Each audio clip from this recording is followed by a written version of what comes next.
Started. All right, thank you, Kara. So I will go ahead and call this meeting to order. Good afternoon, members of the MAG Transit Committee. As a reminder, please turn your mics on and clearly state your name before speaking so that all the members of the audience can hear you. And please also remember to mute your mics when not speaking. As a reminder, phone attendees will need to press *6 to unmute themselves. Because this is a virtual meeting, a roll call vote will be taken for each action item on the agenda. And now we will start with a roll call.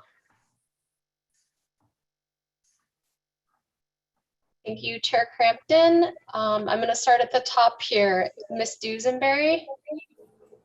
Present. Mr. Dudley. Here. Thank you. Mr. Banda. Mr. Macias. Present. Thank you. Ms. Evans. Here.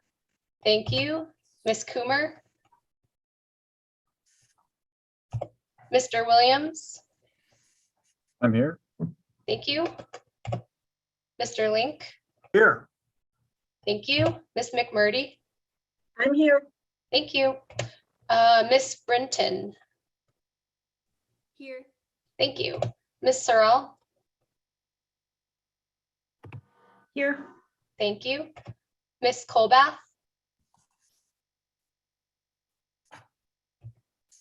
Mr. Sapien. Present. Mr. Botchen.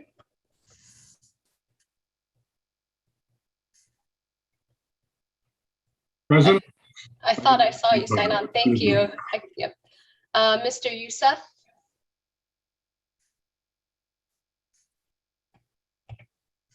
Mr. Lupuma.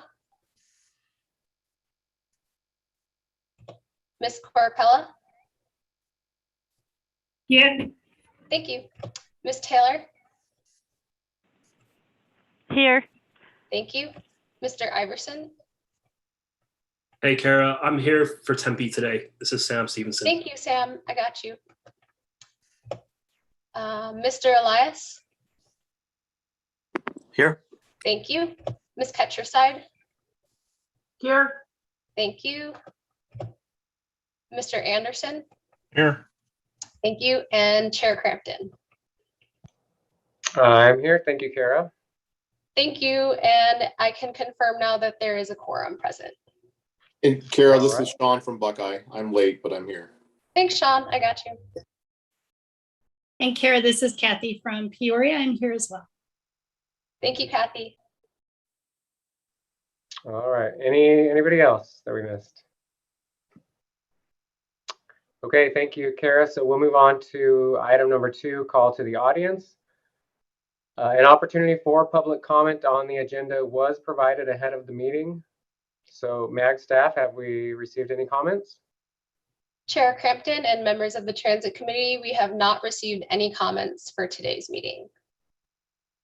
Okay, thank you. So moving on to agenda item number 3, Transportation Planning Program Manager's Report. Audra Kester Thomas, MAG Transportation Planning Program Manager, will provide a report. Audra. Thank you, Chair Crampton, members of Transit Committee.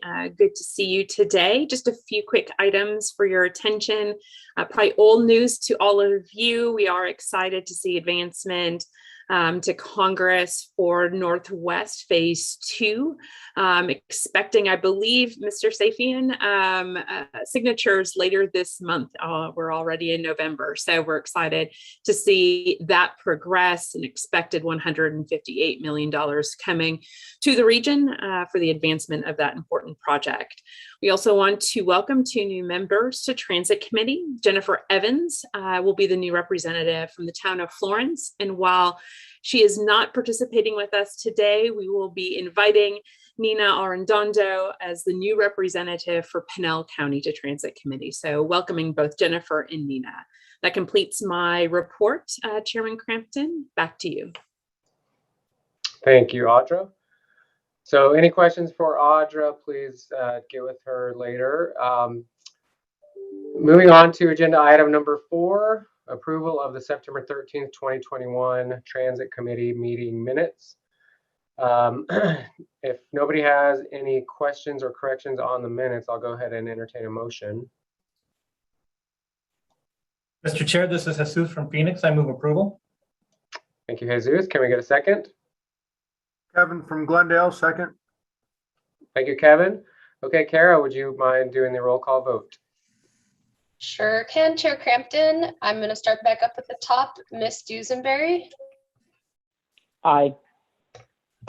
Mr. Dudley, Aye. Mr. Banda, Aye. Mr. Macias, Aye.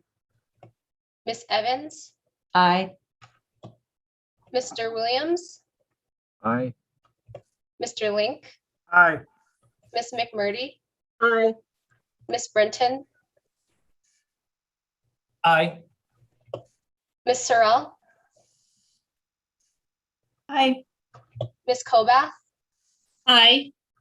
Mr. Sapien, I apologize. My audio cut out and I think I answered on behalf of someone else. It's aye for me. do you know who you answered for? I don't. I'm sorry. Kara, I think it was Britton. Oh, okay, Brenton, Miss Brenton. Yeah, because I recognize the tone of the voice. Oh, Right, thank Matt. you. And how do you vote, Miss Brenton? Aye. Thank you. Mr. Botjan, Aye. Miss Corpella, Aye. Miss Taylor, Aye. Mr. Stevenson, Aye. Mr. Elias, Aye. Miss Ketcherside, Aye. Mr. Anderson. Aye. I also see that Mr. Youssef just joined us, so I have you now for attending, and we are voting right now on the minutes. So how do you vote, Mr. Youssef? Aye. Thank you. And lastly, Chair Crampton. Aye. Thank you. The minutes pass unanimously. All right. Thank you, Kara. So moving on now to agenda item number 5. This is the Avondale Goodyear UZA prioritized project listing, which will be presented by Steph Stearns. This item is on the agenda for action, so now I'll turn it over to you, Steph. Good afternoon. Thank you, Chairman Crampton, members of the Transit Committee. I'm pleased to be here today. Just wait just a second for the slide deck to catch up. Thank you. Next slide, please. A little bit of background. I know we've got some new members today. Welcome. About the Avondale Goodyear UZA, or urbanized area. It is the darker blue shade on this map. The UZA was designated as a small UZA by the US Census in 2000. It receives its own apportionment of FTA 5307 urbanized area funds, which is what we're here today to discuss programming. It's made up of delegations from several West Valley cities, and there's an Avondale Goodyear Transit Working Group that meets quarterly to discuss business matters relevant to the UZA. Next slide, please. The UZA funding program has a goal to meet Federal Transit Administration security requirements while enhancing transit in the UZA through the implementation of associated transit improvements. There are 2 buckets of funding, or 2 kind of categories of projects that project submissions are accepted under.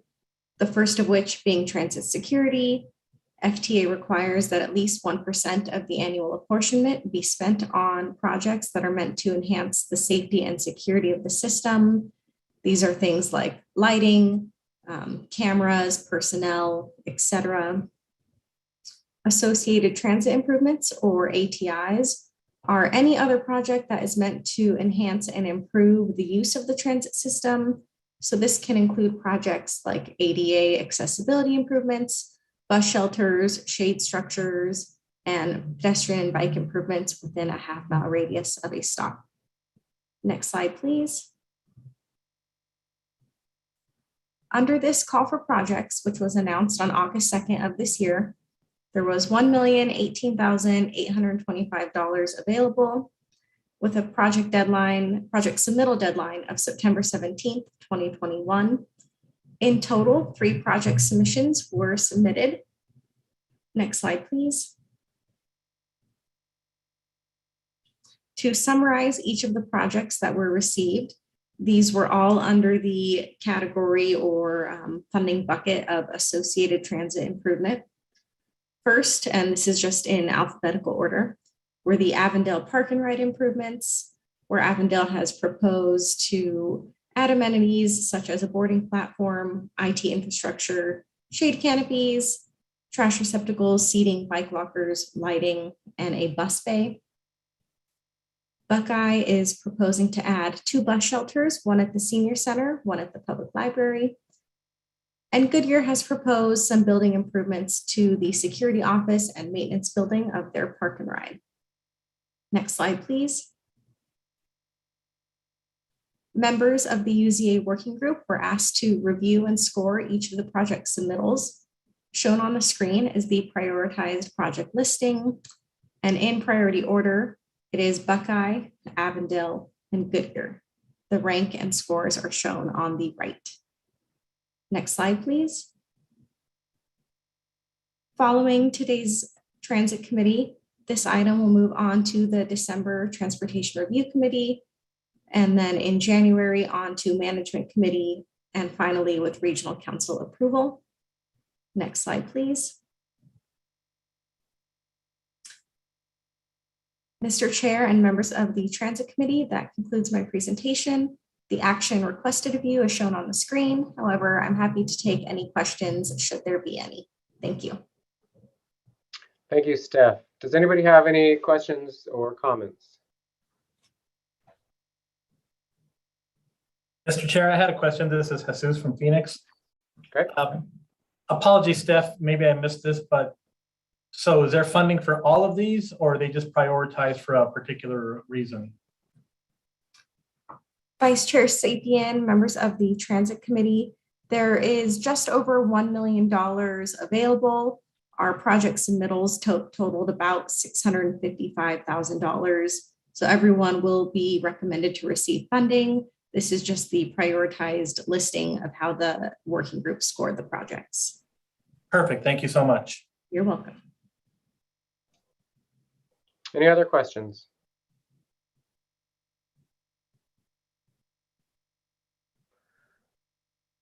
So Steph, I have a question. Since there's less money requested for projects than we actually have available, what happens with the remainder? Does that go in for a competitive process next year, or is there some sub-regional use those can be applied to? So these funds, thank you, Chair Crampton, members of the Transit Committee. The use of these funds is restricted to within the urbanized area. This is the 3rd or 4th, I think the 4th call for projects we've done over the past few years. So slowly chipping away and getting that unprogrammed balance of funding programmed.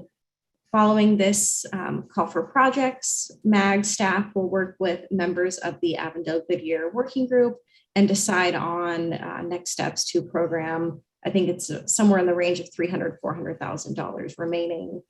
So that may be a call for projects, but that may be, just giving it for operating assistance, which is an eligible use within the UZA. Okay, great. Thank you. Okay, so if there are no further questions, this is on the agenda for action. Does anybody have a motion? This is Christine in Goodyear. I move to approve. Thank you, Christine. Would anybody like to second? This is Sean from Buckeye. I'd like to second. Thank you, Sean. Okay, Kara, can you please do the roll call vote? Sure, happy to, Chair Crampton. Ms. Dusenberry, how do you vote? Aye. Mr. Dudley? Aye. Mr. Banda? Aye. Mr. Macias? Aye. Miss Evans? Aye. Mr. Williams? Aye. Mr. Link, Aye. Ms. McMurdy, Aye. Ms. Brenton,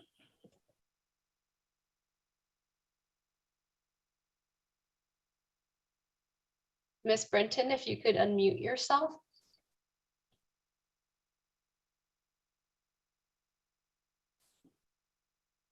I'm not hearing a vote from Ms. Brenton. Feel free to also write in the chat or I think we can't do that anymore, sorry. Last call for Ms. Brenton. Aye. Oh, thank you, I can hear you now. Okay, thank you. Ms. Sorrell, Aye.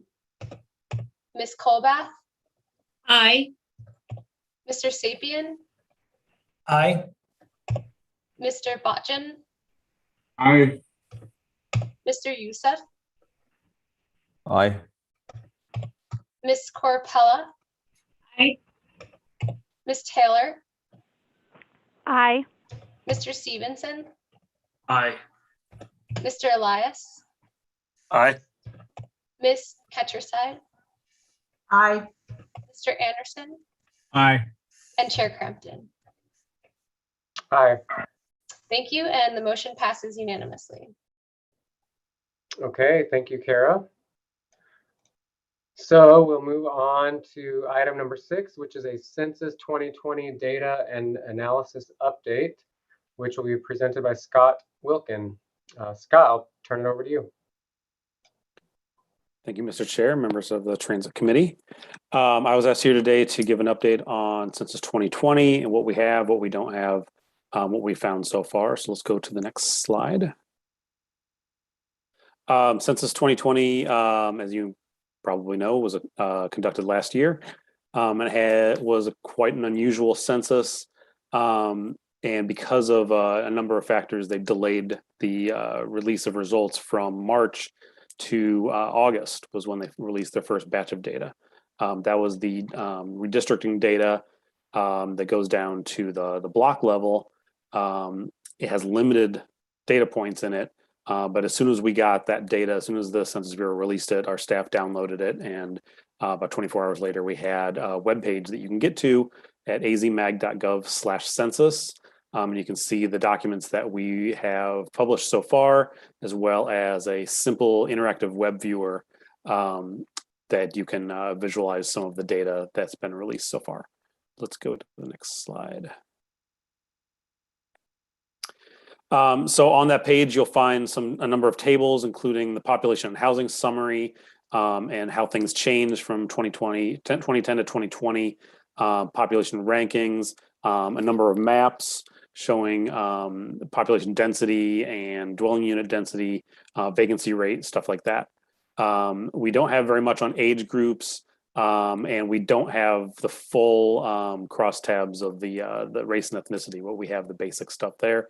So we put together what we thought people would be most interested in. We put it on our website, and as more stuff comes out, we'll be adding it there too. So keep going to azmag.gov/census. And you'll be able to find new stuff in the coming months. Next slide. A few highlights that we saw right off the bat. If you hadn't heard, Phoenix is now the 5th largest city in the country. And it's also the fastest growing city among the 10 most populous cities in the country at 11.2%. Obviously, it's the largest city in Maricopa County.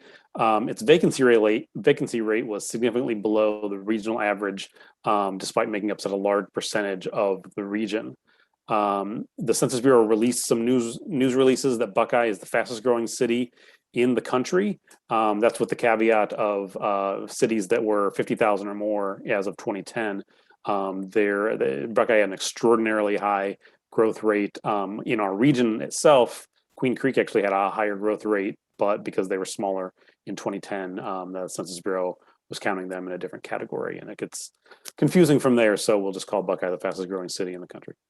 And we also saw that non-Hispanic, other race or 2 or more races grew by a huge amount, 142%.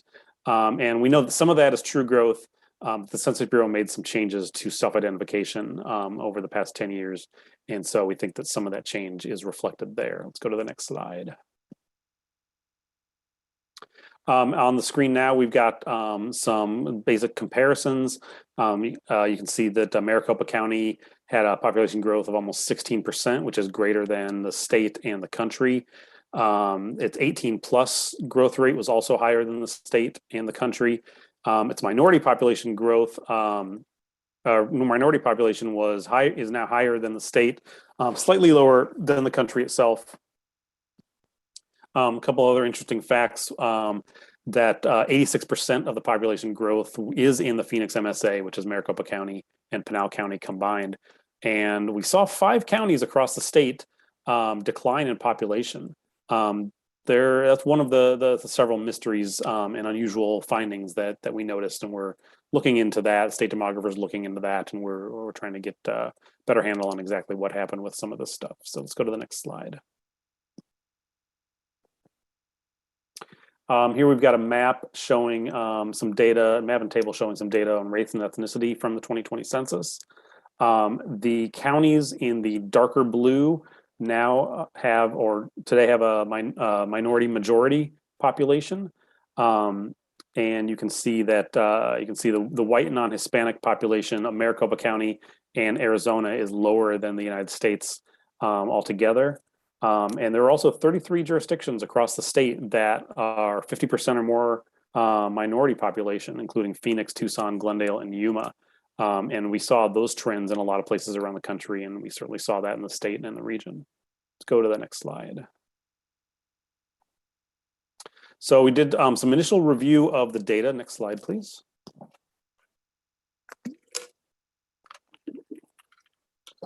One thing we looked at was a comparison of the Census 2020 data to census estimates that had come out for 2020. The part of the table there in the middle is the Census Bureau's population estimate for July 1, 2020. And then the section on the right is our own MAG estimates that we do with the state demographer every year. And we compared to see how big a difference there was, how far off we were.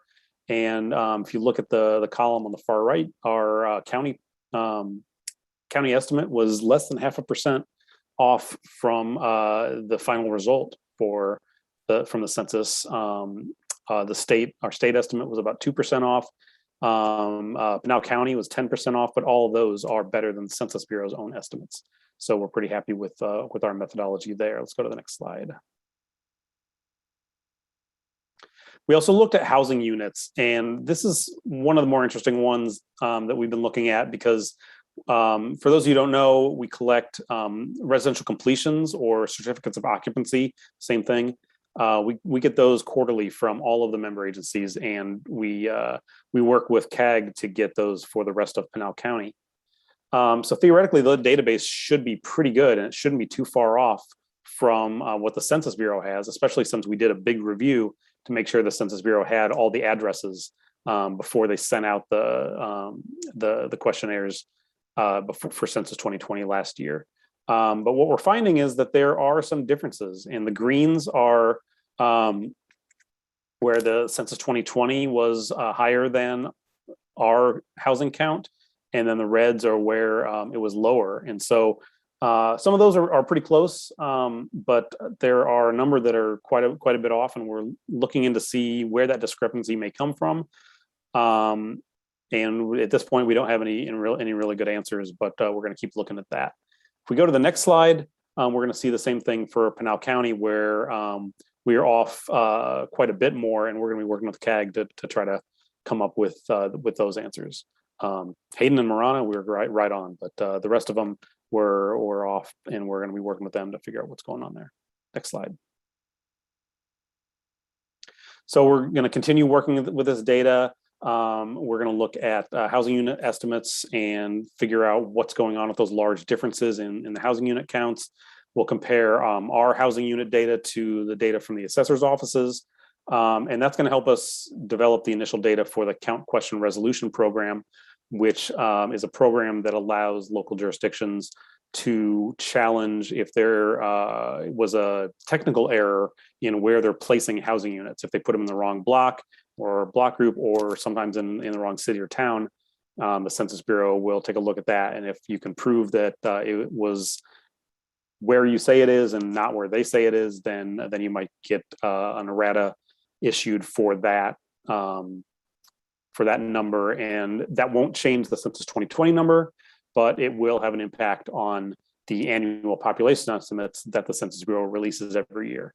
And of course, those are the numbers that are used for state shared revenue distribution here in Arizona every year.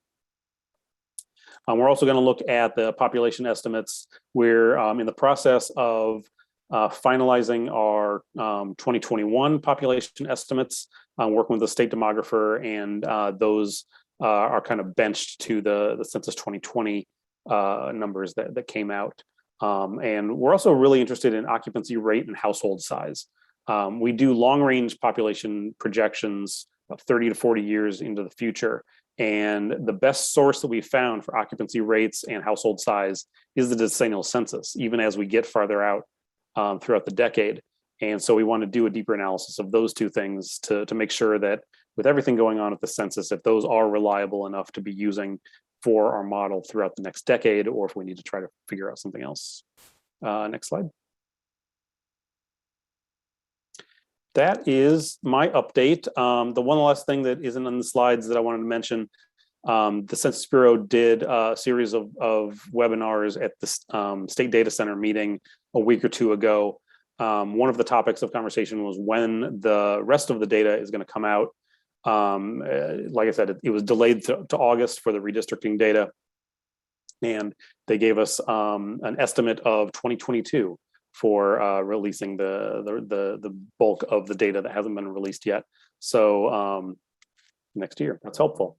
We're looking forward to that. And when we get that, we'll do a lot more analysis. We'll do some more publications. But I believe I can take questions if anybody has any. Thank you, Scott. Great presentation. Any questions or comments from the committee? Mr. Chair, this is Christina Goodyear. Okay. Scott, what was the final number for completion, I guess, for both the state and Maricopa County? Sorry,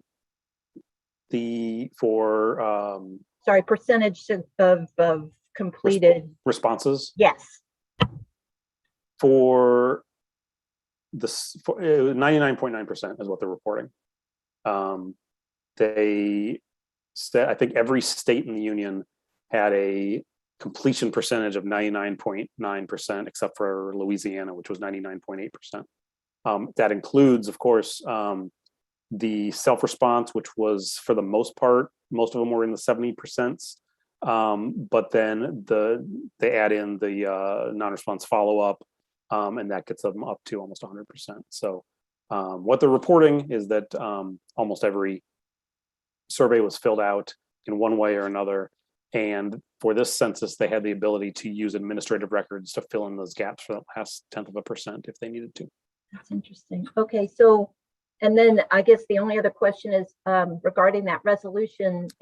If there is a change, will that get reported out to the MAG cities? Anybody who gets a change, gets their CQR challenge approved will be notified themselves. The official 2020 population number will not change. Okay. It's weird. They kind of bury it on their website, and they don't really publicize the results, if you can believe that. I'm working on that. 10 years ago, it didn't really matter. It was a technical change, and it moved a few housing units around. Really, not very many. I think our contact in Chandler on the PopTac said that he submitted something like 9,000 challenges, or challenging 9,000 units, and they approved like 60 or 70. Wow. Total. So like I said, 10 years ago, it didn't really matter.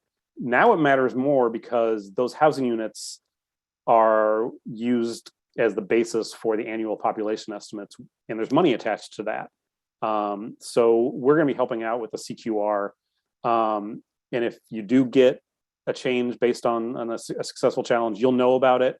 If there are enough of them, maybe we'll make some kind of announcement. I don't know how significant it's going to be, but they don't really publicize those very much. So it's kind of a weird program, and it's very limited in what they can do with it. It's very interesting. Thank you so much for your report. Thanks.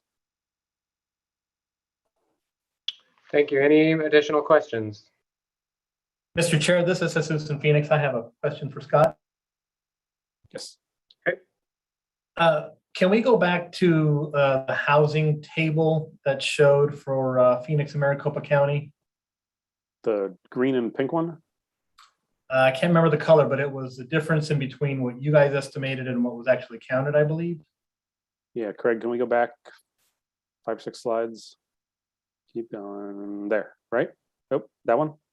Yes, correct. I guess the most surprising thing to me overall is who knew we had a state demographer? But for this particular one, can you tell us what do these numbers exactly mean? And forgive my unfamiliarity with these, but you know, the Census 2000, the estimate, what are these numbers exactly? Are these units built during a certain time, or what is this? These are existing housing units. So Existing, okay. Census 2020 column is what they're reporting in the Census 2020 numbers. Apache Junction had 321 units in their Maricopa County portion as of April 1, 2020. Our estimate, every year, Meg and the state demographer work together to come up with annual housing and population estimates for the whole state. And so for the estimates are for July 1.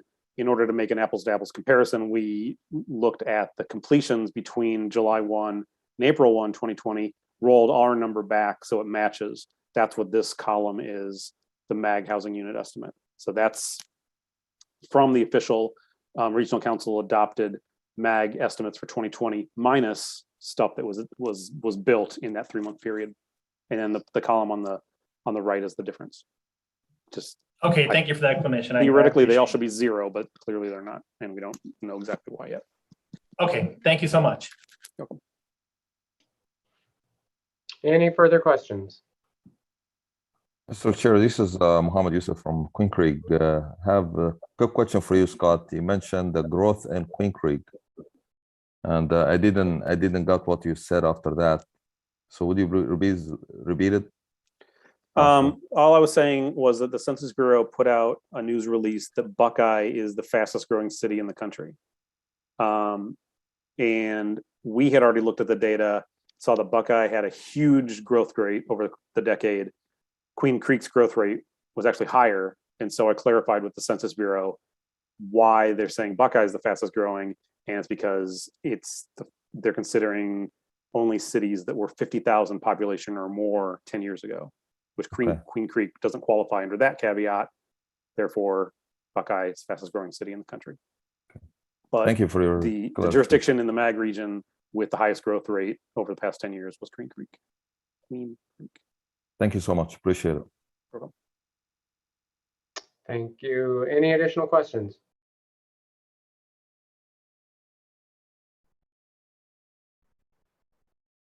Okay, well, thank you, Scott, for that presentation. That was wonderful.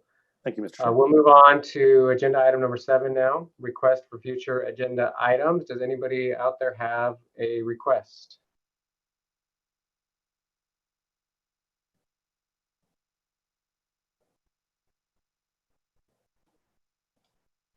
Okay, hearing none, we're gonna get out of here pretty quick, it looks like. Agenda item number 8 is adjournment. Did want to note that our next meeting is scheduled for Monday, December 6th at 1 p.m. via teleconference. With no further business, this Transit Committee meeting is now adjourned at 1:34. Thank you, everyone. Thank you. Thank you. Thank you, Mr. Chair.